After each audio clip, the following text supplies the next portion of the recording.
नमस्कार, मैं हूं विजय चौरसिया और आप देख रहे हैं जन की बात हमारे साथ। मित्र, आपने सांपों का नाम तो जरूर सुना होगा, देखा भी होगा बचपन में, और शहर वाले भी देखे होंगे।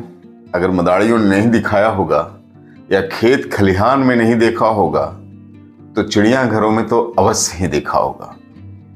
आपको पता है मित्र कि सांप का नाम सुनते ही जहन में एक सुरसुरी सी महसूस हो जाती है, एक सिरहन सा महसूस हो जाता है। और कभी, चूंकि हम लोग गांव घर के लोग हैं, कभी बरसात के दिनों में खेत के मेड़ में या तालाबों के किनारे सांप दिख जाता है तो तिरपन कांप जाते हैं, चाहे वो सांप जहरीले हों या ना जहरीले हों।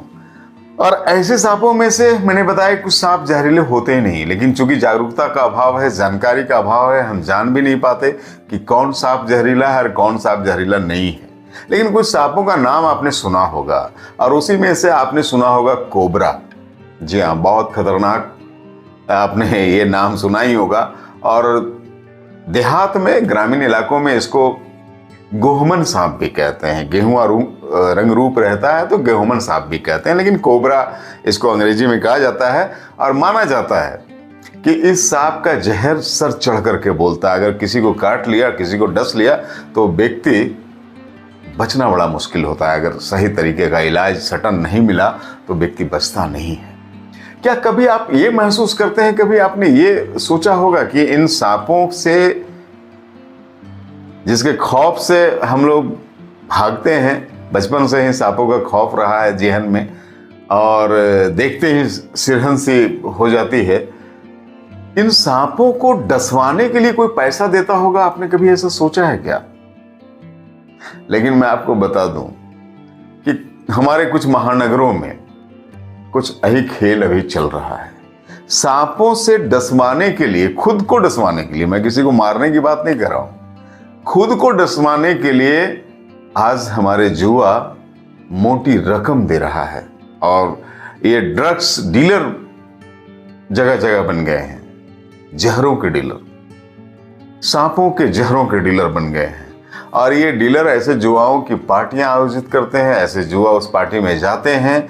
और साधारण जुआ तो जा भी नहीं सकते, क्योंकि एक एक डोज की कीमत 40 से 50 हजार रुपये होती है। जी हाँ, चुटकी भर की डोज की कीमत 40 से 50 हजार रुपये होती है।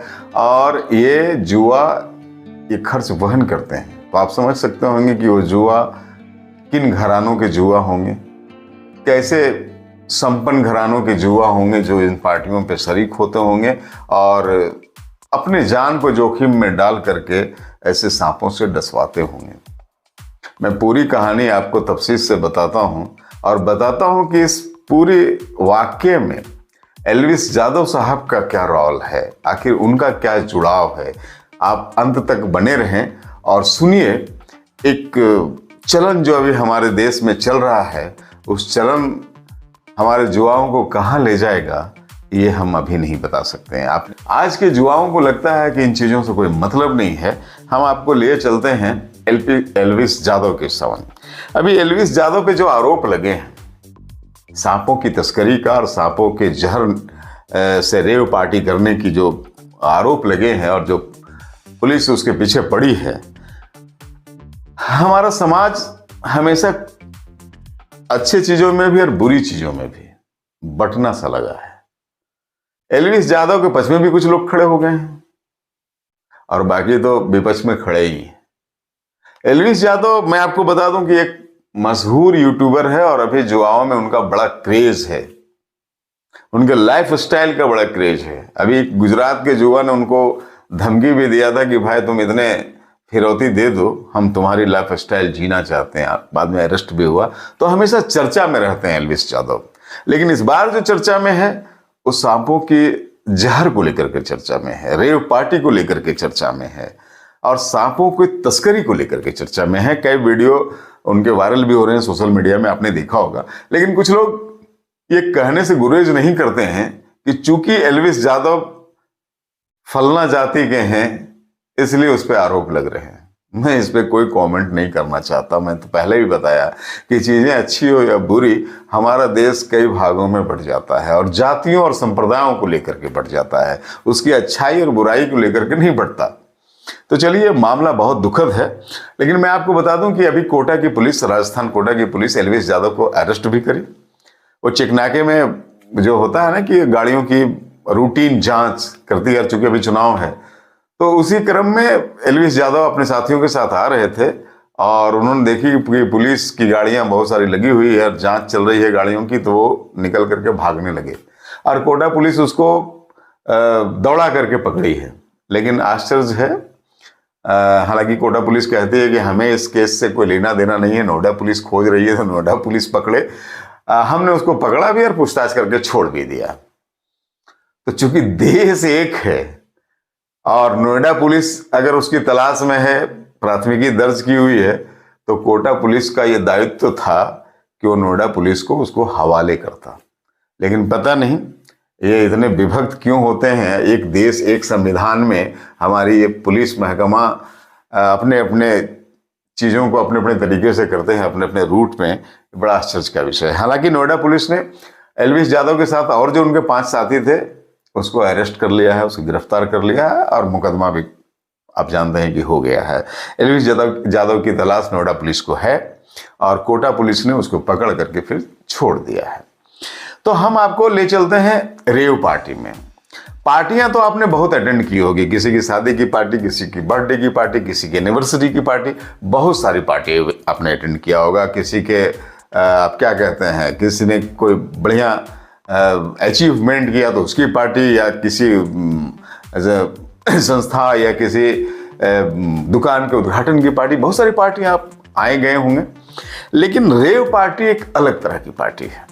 जी हाँ, साधारण पार्टियों से अलग पार्टी है और साधारण लोग, हमारे और आपके जैसे लोग रेव पार्टी में जा भी नहीं सकते, क्योंकि बड़ी महंगी पार्टी होती है और महानगरों में ही ये पार्टियां होती है। महानगरों से इतर किसी दूर बड़े फार्म हाउस में ये इस तरह की पार्टियां आयोजित की जाती है। इस पार्टियों में मेन जो होता है वो होता है कि म्यूजिक, डांस और नशा। हमारे यहाँ रेव पार्टियां, हमारे देश में रेव पार्टियां प्रतिबंधित है, बावजूद होती रहती हैं, रोज होती हैं और ये महानगरों में होती है, ताल ठोक करके होती है। पुलिस की छापेमारी भी होती है, अरेस्टिंग भी होती है, केस भी होता है, लेकिन रेव पार्टियां रुकती नहीं है। तो रेव पार्टियां हैं खाओ पियो मौज करो और तेज म्यूजिक में डांस करो, नशा भी करो। अब इस रेव पार्टियों में एक नई हलचल शुरू हुई है और वो नई हलचल शुरू हुई है कि जहरीले सांपों के जहरों का नशा किया जाता है ना। बड़ा आश्चर्य की बात, जिन सांपों से हम लोग डरते हैं, जिसके जहरों से हम लोग खौफ खाते हैं, अब ये जहर पार्टियों का हिस्सा हो गया है और मोटी रकम के साथ हिस्सा हो गया है। मैं आपको बता दूं कि जैसा कि बताया जाता है, जैसा कि अभी मैं देख रहा था स्टडी में, कि सांपों के जहर को नशे के रूप में प्रयोग करने का मामला जो है वो अपने राजस्थान के पुष्कर से शुरू होता है। जी हाँ, जहाँ ब्रह्मा जी की इकलौता मंदिर है, आप जानते हैं, निजामुद्दीन साहब का दरगाह भी है।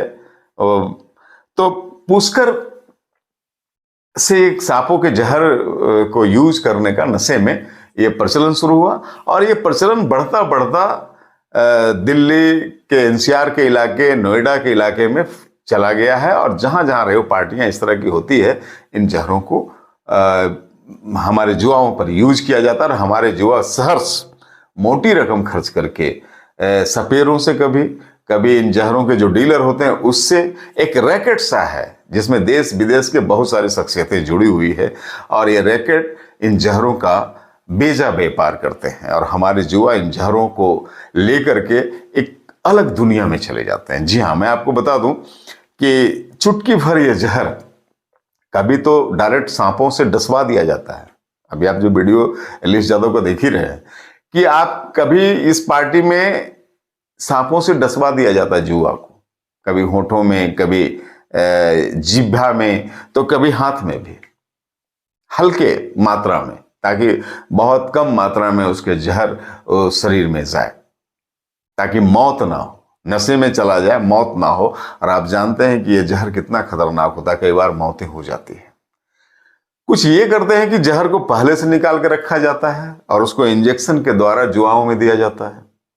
कुछ ऐसा भी होता है कि उस जहर का पाउडर बना के रखा जाता है और शराब में उस पाउडर को चुटकी भर मिला दिया जाता है। हजार हजार लीटर शराब में 2-4 मिलीग्राम पाउडर मिला दिया जाता है, 2-4 ग्राम पाउडर मिला दिया जाता है और फिर उस शराब का सेवन करके वो नशा किया जाता है। मैं आपको बता दूं कि अगर मात्रा बढ़ गई तो व्यक्ति तो चला गया, बचेगा नहीं। और अगर मात्रा सही में गया, जहां से मौत नहीं होती हो, तो व्यक्ति एक अलग दुनिया में चल जाता है, उसको पता ही नहीं रहता अपने बारे में।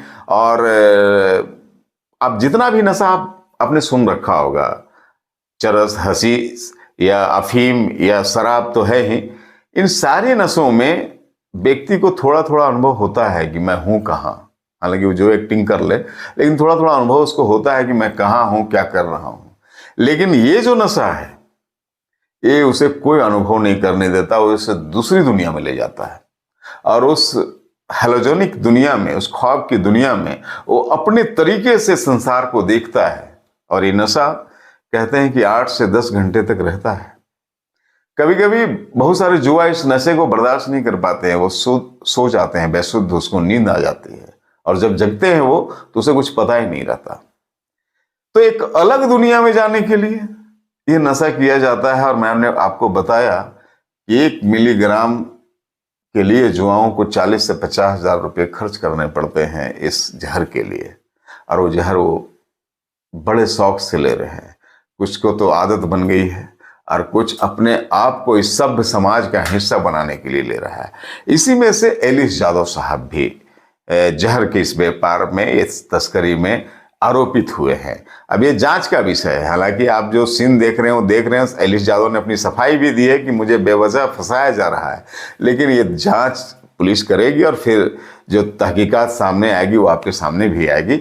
लेकिन मैं आपको कह रहा हूँ कि जो नया व्यापार पूरे हिंदुस्तान में शुरू हुआ है, पूरे हिंदुस्तान ना कहूँ, महानगरों में जो शुरू हुआ है, सरकार को इसमें सख्ती बरतनी चाहिए। ऐसी पार्टियां कहीं आयोजित ना हो, ये निर्धारित होनी चाहिए। और हमारा और आपका भी कर्तव्य है कि इस देश, इस दुनिया के जो भविष्य हैं हमारे युवा, खास करके टीनेजर इसमें शरीक होते हैं, तो हमें उन्हें जागरूक करने की, उन्हें समझाने की और उनकी ज़िंदगी कितनी अनमोल है ये बताने की हमें भी आवश्यकता है। हम नशा मुक्ति केंद्रों में इनको ले जाएं, इनकी नशे को छुटकारा दिलाएं। और हम ऐसे अभिभावकों से भी कहेंगे कि अगर आपको लगता है कि आपका बच्चा इस गंदे रास्ते में चला गया है तो आप छुपाइए मत, आप सही उपचार कीजिए, सही चिकित्सक के पास जाइए और सही अपना कर्तव्य निभाइए, ताकि वो बच्चा खुद तो जीवन बर्बाद कर ही लेगा, अपना समाज को भी बर्बाद करेगा। और आप जानते हैं कि जो क्राइम बढ़ता है हमारे समाज में या कहीं भी, वो नशे में ही बढ़ता है। जब नशे में ही व्यक्ति अमूमन क्राइम करते हैं, अगर नशा ना रहे तो क्राइम में बहुत रोक लग जाए। मैं तो फिर कहूँगा कि बिहार सरकार बहुत अच्छे कदम उठाई है शराबबंदी करके। हम ये नहीं कहते हैं कि उससे शराब की तस्करी वहाँ रुक गई, पूरी तरह से शराब बंद हो गई, गाहे बगाहे खबरें आती हैं, लेकिन मैं ये दावा करता हूँ कि 80% लोग शराब जो पीते थे उनको शराब नहीं मिल रही है। 20% ऐसे लोग हैं जिसके पास पैसे बहुत ज़्यादा है, जो खतरा ले सकते हैं और वो शराब उनको मुहैया हो जाती है। लेकिन अगर 10% को भी लाभ हुआ इस एक्शन से, तो मैं समझता हूँ कि पूरे देश में शराबबंदी और ये तमाम नशाबंदी लागू कर देना चाहिए। हरे रामा हरे कृष्णा में 1970 के दशक में जो देवानंद साहब ने जो संदेश दिया है, अगर उसे आज भी हम लोग समझ लें तो मैं समझता हूँ कि ना हम अपने युवा को बचा पाएंगे, बल्कि अपने देश को भी बचाएंगे, अपने समाज को भी बचाएंगे और दुनिया को बचाएंगे। और ये जो स्मगलर हैं नशे का, ये जो स्मगलर हैं जहरों का, उसे अपने देश में पैठ भी लेने न देंगे। मैं आपको बता दूं कि अपने देश में इस रेव पार्टियों में विदेशी नर्तकियों का, विदेशी कालगर्लों का, वेश्याओं का भी चलन हो गया है। और आप जान रहे हैं कि अब देश के छोटे छोटे शहरों में भी विदेशी कालगर्ल आ जाती हैं। कई बार छापेमारी होती है, पकड़ाती है। और नशा और ये जो शराब का जो कारोबार है मैं समझता हूँ कि सरकारों को इसमें गंभीर होने की आवश्यकता है, केंद्र सरकार को खास करके, कि इससे कारोबारियों को ऐसे चिन्हित करके उसे सलाखों के पीछे भेजे और अपने युवा को, अपने देश की धरोहर को बचाने का प्रयास हम सभी मिल करके करें। खास करके सरकार का ये दायित्व कुछ ज़्यादा बढ़ जाता है। और किस तरीके से वो जो राजस्थान पुलिस, कोटा की पुलिस उसको पकड़ी और फिर उसको गिरफ्तार करके फिर छोड़ दिया पूछताछ करके, इसमें भी अनुसंधान करने की आवश्यकता है। हालांकि उनके आईजी साहब नरोत्तम मिश्रा कहते हैं कि ये मामला हमारा था ही नहीं। तो जब देश का मामला है तो आपका कैसे नहीं है? नोएडा पुलिस खोज रही है तो आपको तो उसको, अगर आपने उसको हिरासत में लिया था तो उसको आप उसको सौंप देते, लेकिन आपने ऐसा नहीं किया। तो ये थोड़ा सा सामंजस्य की जो कमी है, मैं समझता हूँ कि हमारे जो देश के गृह मंत्री हैं उनको इन चीज़ों पे गंभीरता लानी चाहिए और ये सामंजस्य बना रहे, ताकि कोई फरार इस तरह से फरार चकमा दे करके ना हो, और अगर कोई दोषी है तो उस पर कार्रवाई भी अवश्य हो। तब तक आप बने रहें जन की बात हमारे साथ के साथ। और अगर आपको मेरी प्रस्तुति अच्छी लगती है, अगर आपको लगता है कि मैं आपके लिए कुछ अच्छा चीज़ लेके आ पाता हूँ, कुछ जानकारी और जागरूकता की चीज़ लेके आ पाता हूँ, तो कृपया मेरे चैनल को आप YouTube में जा करके जन की बात हमारे साथ लॉग करके आप उसको लाइक कर लें, शेयर कर लें, सब्सक्राइब कर लें और दूसरे को भी प्रेरित करें। आप ज्वाइन करना चाहें तो ज्वाइन भी करें। और मेरा एक नया ब्लॉग विजय चौरसिया कह के हैं, आप उसको भी लाइक कर लें। और आप प्ले स्टोर से जन की बात इंस्टॉल भी कर सकते हैं। मेरा नया एप्लीकेशन है और उस एप्लीकेशन में आपको तमाम छोटी बड़ी खबरें मिलती हैं। और अगर आप वेबसाइट में जाना चाहें तो गूगल में आप jankibaat.in में आप जा करके मेरे वेबसाइट को भी आप देख सकते हैं। चलिए, आपका दिन शुभ हो और आपकी रातें भी बहुत खूबसूरत हो। जन की बात के साथ आप बने रहें। बहुत बहुत धन्यवाद।